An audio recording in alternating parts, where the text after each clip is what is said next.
Pasar saham Indonesia juga masih tertekan sentimen dari pandemi corona. IHSG terkoreksi ke bawah 4.500, terseret bursa Asia yang juga melemah dan bursa Amerika Serikat yang indeks saham utamanya turun lebih dari 10% pada penutupan 16 Maret. Pandemi corona masih menekan pasar keuangan, termasuk bursa saham. Indeks harga saham gabungan berakhir di zona merah 2 hari berturut-turut, menutup perdagangan 17 Maret turun 4,9%.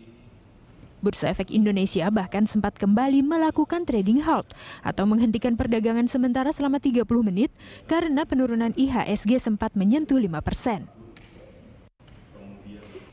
IHSG mengawali sesi perdagangan 17 Maret di 4.584,28 dan terus bergerak pada tren pelemahan, mengakhiri sesi 1 di 4.494.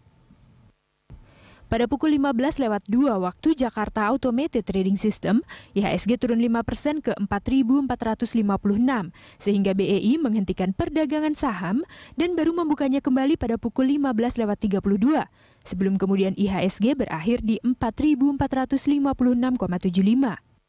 IHSG menjadi indeks saham dengan penurunan terdalam di kawasan Asia Pasifik, termasuk juga secara year to date dengan pelemahan mencapai 29,25%.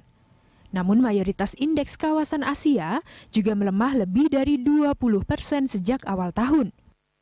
Hanya Hang Seng dan Nikkei yang berhasil menguat pada 17 Maret, masing-masing 0,87% dan 0,06%. Meski demikian, secara year to date, kinerjanya juga masih minus. Indeks sektoral dalam negeri turun cukup signifikan sejak awal tahun dengan koreksi terdalam pada industri dasar yang terkoreksi 42% year to date. Perkebunan minus 40%, aneka industri minus 35%, manufaktur minus 32%, dan infrastruktur minus 31%.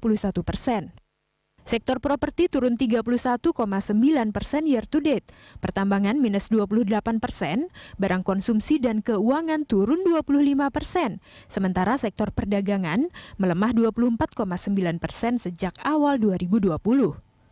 Tim Liputan, Berita 1.